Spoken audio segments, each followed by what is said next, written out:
After these things, God tested Abraham and said to him, Abraham. He said, Here I am. He said, Now take your son, your only son, Isaac, whom you love, and go into the land of Moriah. Offer him there as a burnt offering on one of the mountains which I will tell you of. Abraham rose early in the morning and saddled his donkey, and took 2 of his young men with him, and Isaac his son. He split the wood for the burnt offering, and rose up, and went to the place of which God had told him. On the 3rd day Abraham lifted up his eyes, and saw the place far off. Abraham said to his young men, Stay here with the donkey. The boy and I will go over there. We will worship, and come back to you. Abraham took the wood of the burnt offering and laid it on Isaac his son. He took in his hand the fire and the knife. They both went together. Isaac spoke to Abraham his father, and said, My father? He said, Here I am, my son. He said, Here is the fire and the wood, but where is the lamb for a burnt offering? Abraham said, God will provide himself the lamb for a burnt offering, my son. So they both went together. They came to the place which God had told him of. Abraham built the altar there, and laid the wood in order, bound Isaac his son, and laid him on the altar, on the wood. Abraham stretched out his hand, and took the knife to kill his son.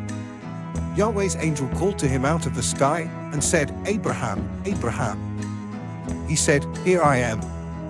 He said, Don't lay your hand on the boy, or do anything to him. For now I know that you fear God, since you have not withheld your son, your only son, from me. Abraham lifted up his eyes, and looked, and saw that behind him was a ram caught in the thicket by his horns.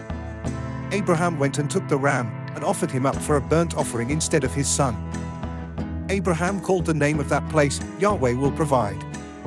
As it is said to this day, on Yahweh's mountain, it will be provided.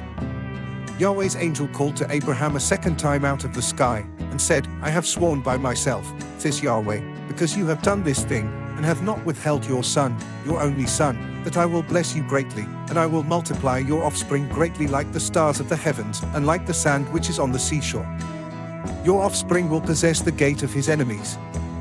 All the nations of the earth will be blessed by your offspring, because you have obeyed my voice. So Abraham returned to his young men, and they rose up and went together to Beersheba. Abraham lived at Beersheba. After these things, Abraham was told, Behold, Milcah, she also has borne children to your brother Nah, Uzi his firstborn, was his brother, Kemuel the father of Aram, Chased, Hazo, Pildash, Jidlaph, and Bethuel. Bethuel became the father of Rebekah. These 8 Milcah bore to Nah, Abraham's brother. His concubine, whose name was Reumah, also bore Tebah, Gaim, Tahash, and Makah.